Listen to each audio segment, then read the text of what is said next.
What do you mean by this? जब ये कांग्रेस नेता उदित राज कहते हैं शर्जील इमाम और उमर खालिद को जमानत मिलनी चाहिए थी, ये बहुत ही दुर्भाग्यपूर्ण है, इनको जमानत देना चाहिए था, केंद्र सरकार राजनीति कर रही है, देखो हम मुसलमानों की चूड़ी टाइट कर रहे हैं, ये कह रही है, ये किस तरीके का बयान है? हाँ, आप इस तरीके के बयानों से समझते हैं एक आम मुसलमान, उसकी जिंदगी कितनी मुश्किल हो जाती है? नमस्ते दोस्तों, एक बार फिर आप सबका स्वागत है आपके अपने YouTube channel first live reaction में। मैं हूं आपके साथ आशीष। दोस्तों, आज फिर मैं आपके लिए लेकर आया हूं एक और धमाकेदार और मजेदार डिबेट वीडियो। आज की डिबेट में रूबिका लियाकत ने किस तरह से कांग्रेसी चमचे निखिल जैन को धोया, क्योंकि ये जो शर्जील इमाम और उमर खालिद की बेल रिजेक्शन हुआ है, उसको लेकर चमचा बहुत ज्यादा ही गर्म हो गया था। तो रूबिका लियाकत ने उसको एकदम भी ठंडा कर दिया। और साथ ही साथ में कांग्रेसी नेता उदित राज ने जिस तरह से शर्जील इमाम और उमर खालिद की बेल रिजेक्शन को लेकर मुद्दा उठाया है और भी क्या क्या हुआ डिबेट में, आपको देखिए और समझिए। अगर आप हमारे चैनल पर नए हैं तो हमारे चैनल को सब्सक्राइब कीजिए, वीडियो को लाइक कीजिए। मैं मिलता हूं आपसे वीडियो के अंत में। What do you mean by this? जब ये कांग्रेस नेता उदित राज कहते हैं शर्जील इमाम और उमर खालिद को जमानत मिलनी चाहिए थी, ये बहुत ही दुर्भाग्यपूर्ण है, इनको जमानत देना चाहिए था, केंद्र सरकार राजनीति कर रही है, देखो हम मुसलमानों की चूड़ी टाइट कर रहे हैं, ये कह रही है, ये किस तरीके का बयान है? हाँ, आप इस तरीके के बयानों से समझते हैं एक आम मुसलमान, उसकी जिंदगी कितनी मुश्किल हो जाती है? होता है एक अदालत में, उसको इनोसेंट माना जाता है। अगर सरकार का ये मानना है कि इन दोनों व्यक्तियों की वजह से ही दिल्ली में 2020 में दंगे हुए, तो अभी तक 5 साल नहीं 6 साल होने वाले हैं दिल्ली के दंगे हुए हुए। सरकार को इन पे ट्रायल पूरा करके चला देना चाहिए था। बीजेपी के कुछ मित्र बोलेंगे कि अरे नहीं नहीं, यही तो एडजर्नमेंट मांगते हैं।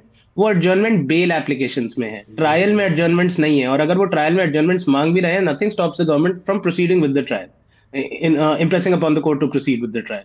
बट सरकार नहीं कर रही है। 6 साल में इनका गुनाह सरकार साबित नहीं कर पाई है। एक और चीज सरकार की किस तरीके से इसमें राजनीतिक मानसिकता दिखती है, वो इससे भी दिखती है कि आपको याद होगा 2020 में ही जनवरी या फरवरी में कपिल मिश्रा ने टीवी कैमरास के आगे एक डीसीपी को धमकाते हुए, दिल्ली पुलिस के डीसीपी को धमकाते हुए बयान दिया था, अगर ये लोग नहीं हटे तो हम आपकी भी नहीं सुनेंगे, अब देख लेना हम क्या कर लेंगे। और वो देख लिया सबने, क्या हुआ, दंगे हो गए। और दिल्ली के एक कोर्ट ने अभी थोड़े टाइम पहले दिल्ली पुलिस को निर्देश दिया है कि आप इनके खिलाफ इन्वेस्टिगेशन करिए। उससे पहले भी ऐसे निर्देश आ चुके हैं, लेकिन क्या हुआ, कपिल मिश्रा के अरेस्ट होना तो दूर की बात है, जेल जाना दूर की बात है, आज दिल्ली सरकार में मंत्री हैं वो। तो किस तरीके से राजनीतिकरण दिल्ली दंगों का बीजेपी की सरकार ने करा है, ये सबने बहुत लंबे समय से देखा है। इसमें शर्जील इमाम उमर खालिद से ज्यादा बढ़ के आगे ये मामला है। रही बात जोहरान रमजानी की, एक अमेरिका का मेयर क्या बोलता है किसी के समर्थन में या नहीं बोलता, मुझे कुछ फर्क नहीं पड़ता। और जहां तक खैर मुझे पता है कि उन्होंने चिट्ठी उमर खालिद को लिखी, उमर खालिद के समर्थन में सुप्रीम कोर्ट के किसी जज को नहीं लिखती, शर्जील इमाम के समर्थन में तो कुछ भी नहीं लिखा। जब ट्रंप इलेक्शन लड़ने जाते हैं तब तो मोदी जी जाके बोल देते हैं अमेरिका में, अब की बार ट्रंप सरकार, और उनके समर्थक बैठ के दूध चढ़ा रहे होते हैं और पूजा कर रहे होते हैं ट्रंप की, तब इनको अमेरिकी राष्ट्रपति और अमेरिकी नेता बहुत अच्छे लगते हैं। लेकिन अगर किसी अमेरिकी नेता ने किसी एक डिसेंटर के समर्थन में बोल दिया तो उन्हें वही अमेरिकी नेता फॉरेन सॉइल नजर आने लग जाते हैं। मेरा तो हमेशा एक स्टैंड है, बाहर के नेता क्या बोलते हैं मुझे कोई मतलब नहीं। मेरे देश में क्या हो रहा है, मेरे देश की अदालतें क्या कर रही हैं, मुझे उससे मतलब है। अगर एक अदालत, चाहे वो सुप्रीम कोर्ट क्यों ना हो, बेल एप्लीकेशन में एक मिनी ट्रायल करके कंक्लूड करती है, that is against the principle of settled law in this country by catena of Supreme Court judgments. आप बेल एप्लीकेशन में मिनी ट्रायल नहीं कर सकते। ट्रायल कोर्ट में होता है। 6 साल से वो ट्रायल लंबित है, उस पर कोई जवाब नहीं है। लेकिन मीडिया में बीजेपी बैठ के फर्जी नैरेटिव भड़काती रहती है। अभी थोड़ी देर में ये बोल देंगे कन्हैया टुकड़े टुकड़े गैंग है। वो कैसे टुकड़े टुकड़े गैंग थे, क्योंकि न्यूज चैनल्स ने फर्जी वीडियोस चलाई थी और कोई सरकार ने उस पर केस नहीं करा कि देश की इतनी प्रतिष्ठित सरकारी यूनिवर्सिटी जेएनयू को एक टुकड़ा टुकड़ा यूनिवर्सिटी दिखा दिया गया फर्जी वीडियो के चलते, लेकिन उन चैनल्स पे कोई भी कार्रवाई नहीं हुई। ये सरकार का भाषण खत्म हो गया आपका? हाँ जी, धन्यवाद। Okay, wonderful. अब एक तो ये बात सुन लीजिए, डिफेंडर कहकर आप उस शख्स के ऊपर लगे आरोपों को छोटा साबित नहीं कर सकते। ईश्वरन भंडारी, हाँ ठीक, यहाँ पर ईश्वरन भंडारी भी मौजूद है। ईश्वरन, आपने सुन लिया होगा क्या क्या बातें निखिल जी ने कही है। वो खुद सुप्रीम कोर्ट में प्रैक्टिस करते हैं। आपने सुना, वो कह रहे हैं कि जो कुछ भी हो रहा है ये सरकार की तरफ से हो रहा है, ये दबाव सरकार की तरफ से है। नहीं, मुझे पता नहीं निखिल को लॉ की इग्नोरेंस है या जानबूझ के गलत लॉ क्रोट कर रहे हैं। मैं स्टार्टिंग में एक पॉइंट बोलूंगा, बाकी मैं व्यक्तिगत नहीं जाना चाहता। हाँ। कि bail is the rule, jail is the exception. कौन से कानून की आप बात कर रहे हैं वो भी देख लीजिए। नारकोटिक्स लॉ में क्या लॉ है, मनी लॉन्ड्रिंग में क्या है, टेरर केसेस में क्या है। क्या bail is the rule, jail is the exception in these laws?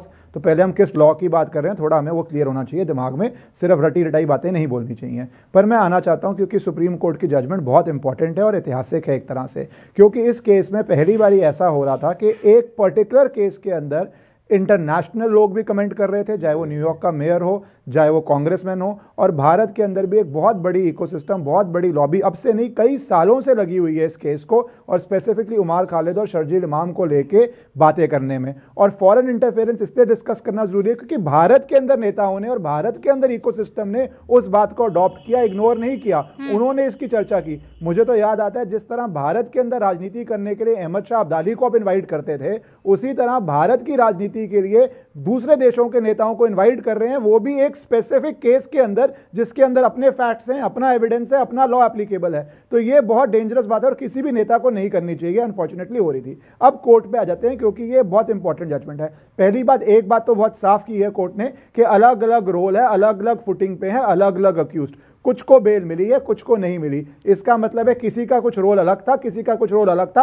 अभी तक जो बातें लोग बाहर करी जाते हैं कि सबको बेल मिलेगी या सबको नहीं मिलेगी, इसका मतलब स्पेसिफिक और क्लियर रोल है उमर खालिद का और शर्जील इमाम का, और वो रोल इतना सीरियस है, प्राइमा फेसाया इतना गंभीर है प्राइमा फेसाया कि उनको बेल नहीं मिलती। तो ये बात क्लियर होनी चाहिए। दूसरी बात जो करी जा रही थी कि बहुत देर से जेल में है, बहुत देर से जेल में है, हाँ बहुत देर जेल में रहना एक ग्राउंड है बेल मिलने का, पर वो इकलौता ग्राउंड नहीं हो सकता बेल मिलने का, स्पेशली जब हाई कोर्ट का भी ऑर्डर आया था कि आपने कितनी बारी खुद डिले करने की कोशिश की है, कितनी बारी आपने पिटीशन खुद विड्रॉ करी है, और पिछली बारी जब सुप्रीम कोर्ट में थी विड्रॉ हुई थी तब ये इसी इकोसिस्टम ने बातें की थी कि अरे क्यों इस केस में आर्गुमेंट नहीं हो रही थी, क्यों स्ट्रेटेजिकली इस केस को विड्रॉ किया था। अब तो नई बेंच थी सुप्रीम कोर्ट की, उन्होंने भी पाया कि आपकी बेल नहीं बनती, तो अब क्या आपको इस पे भी विश्वास नहीं है, आप इसको भी नहीं मानेंगे। और लास्ट बात बहुत जरूरी है, आपकी फ्रीडम ऑफ स्पीच हो सकती है, पर फ्रीडम ऑफ स्पीच का यह मतलब नहीं है कि आप भारत के टुकड़े टुकड़े कर देंगे, क्योंकि जो शर्जील इमाम ने बोला कि 5 लाख लोग इकट्ठे हो जाएं, वहां पे जाम कर दें, नॉर्थ ईस्ट को सेपरेट कर दीजिए। एक मिनट रुकिए, क्या यह प्लान एक्शनेबल है? क्या अगर ये प्लान हो इससे भारत और नॉर्थ ईस्ट को सेपरेट करने की एक साजिश रची जा सकती है? हाँ, अगर 5 लाख लोग उस नैरो कॉरिडोर को जाम कर दें तो एक प्रॉब्लम क्रिएट होगी। बांग्लादेश भी चिकन नेक की बात करता है, आप जानते हैं यूएस किस तरह लड़ाई लड़ रहा है, आप जानते हैं टेरर के कितने फ्रंट्स हैं, आप जानते हैं स्टूडेंट की बात नहीं है, डॉक्टर्स भी बॉम्ब ब्लास्ट कर रहे हैं। हर इंडिविजुअल केस तो उसके मेरिट्स पे देखा जाना पड़ेगा। तो आपकी freedom of speech does not mean कि आप लोगों की सांसों से उनको फ्री कर दें, उनको मार दें। तो ये बात मेरे ख्याल से इस केस में बहुत क्लियर हो गई है, और सुप्रीम कोर्ट का फैसला मेरे हिसाब से बहुत इंपॉर्टेंट था। और फ्यूचर में भी जो फ्यूचर स्टूडेंट्स हैं उनके लिए जो देख रहे हैं, प्लीज आप इन बहकावों में मत आइए, ऐसी कॉन्स्पिरेसीज का हिस्सा मत बनिए। ऑलराइट, कपिल मतान भी यहाँ पर मौजूद हैं, वरिष्ठ वकील हैं वो भी सुप्रीम कोर्ट में। कपिल मतान, जब ये कहते हैं सुप्रीम कोर्ट की तरफ से जो टिप्पणियां आती हैं कि ये खारिज इसलिए हो रही है क्योंकि आरोपियों का मकसद खास समुदाय को भड़काकर सरकार के खिलाफ हिंसा फैलाना था, राष्ट्र की सुरक्षा, कानून व्यवस्था सबसे ऊपर है, इससे समझौता नहीं किया जा सकता है, देश की सुरक्षा के दायरे में व्यक्तिगत आजादी आती है, यानी अगर वो सुरक्षा के दायरे को तोड़ा है तो फिर आपकी आजादी को हम प्रायोरिटी नहीं मानेंगे, और यही काम हुआ है इस केस में भी। देखिए रूबिका जी, मैं थोड़ा सा अपने आपके दर्शकों को थोड़े से बेसिक कुछ बातें बताने की कोशिश करूंगा। देखिए, जो सुप्रीम कोर्ट का ऑब्जर्वेशन जब बेल की हियरिंग में होता है तो वो ट्रायल नहीं होती। सुप्रीम कोर्ट ने जो लिखा गया है, जो एविडेंस है, उस एविडेंस को टेस्ट नहीं किया जाता। जो एविडेंस और साक्ष्य कोर्ट के आगे दिए जाते हैं, कोर्ट उसको इंटरप्रेट करके एक रीजनेबल व्यू बनाते हैं, प्राइमा फेसाई व्यू बनाती है कि इसमें बेल मिलनी चाहिए कि बेल नहीं मिलनी चाहिए। इश्करन बिल्कुल ठीक कह रहे हैं, मेरे साथी अधिवक्ता हैं, बिल्कुल ठीक कह रहे हैं कि ये स्पेशल एक्ट है, यूएपीए। यूएपीए में bail is rule, jail is exception का प्रिंसिपल नहीं लगता, रिवर्स चलता है। Jail is the rule and bail is the exception का प्रिंसिपल है, मैं ये बात मानता हूं। लेकिन जब सरकार 5 साल तक ट्रायल शुरू नहीं करती, तब आपको सरकार से जवाबदेही लेनी बनती है। और मैं आपको 3 बड़े बहुत बहुत इंपॉर्टेंट उदाहरण देता हूं। हमने सबने देखा, नेशनल हेराल्ड का केस हुआ, सुप्रीम कोर्ट तक गया, सुप्रीम कोर्ट ने भी वो जो याचिका करते थे उनकी याचिका को डिसमिस किया। उसके बाद जब ट्रायल पे पहुंचे, ट्रायल शुरू हुआ, तो कोर्ट ने बोला कि नहीं, ये केस फंडामेंटली फ्लॉड है। जहां पे साक्ष्यों का टेस्ट हुआ, उस केस को खारिज किया गया। पॉइंट नंबर शरद नहीं वन। नहीं नहीं मैं कहाँ आपको एक बोला? और उदाहरण देता हूँ। हो Ishkaran, I heard you, please नहीं प्लीज बोला। Please wait on it. मैं आपको एक और उदाहरण देता No, हूँ। but मैं there are आपको एक two और उदाहरण people. देता बट ये कौन से हूँ। एक okay, बोला? रूबिका जी, आपने wait, सबको Kapil. बहुत कौन से कोर्ट आपने ने बोला ये आपने कि सबको All बहुत of पूरा टाइम दिया। एक सेकंड दोस्तों देखा आपने आज की डिबेट में कि किस तरह से तथ्यों को तोड़ा मरोड़ा जाता है, उनको प्रेजेंट किया जाता है और किस तरह से एक नैरेटिव गढ़ा जाता है।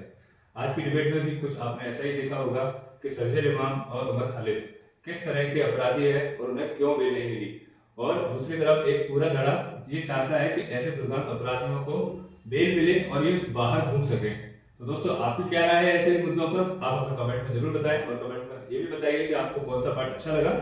अगर आप हमारे चैनल पर पहली बार आए हैं तो हमारे चैनल को सब्सक्राइब कीजिए, वीडियो को लाइक करना ना भूलें। मैं आपके लिए लेकर आता रहूंगा ऐसे ही मजेदार और धमाकेदार डिबेट्स, और अगर आप ऐसे ही डिबेट देखना चाहते हैं तो चैनल को बिना किसी कंजूसी के जरूर सब्सक्राइब करें। मैं मिलता हूं आपसे अगले एपिसोड के साथ, अगले नए डिबेट वीडियो के साथ। तब तक के लिए जय हिंद, वंदे मातरम।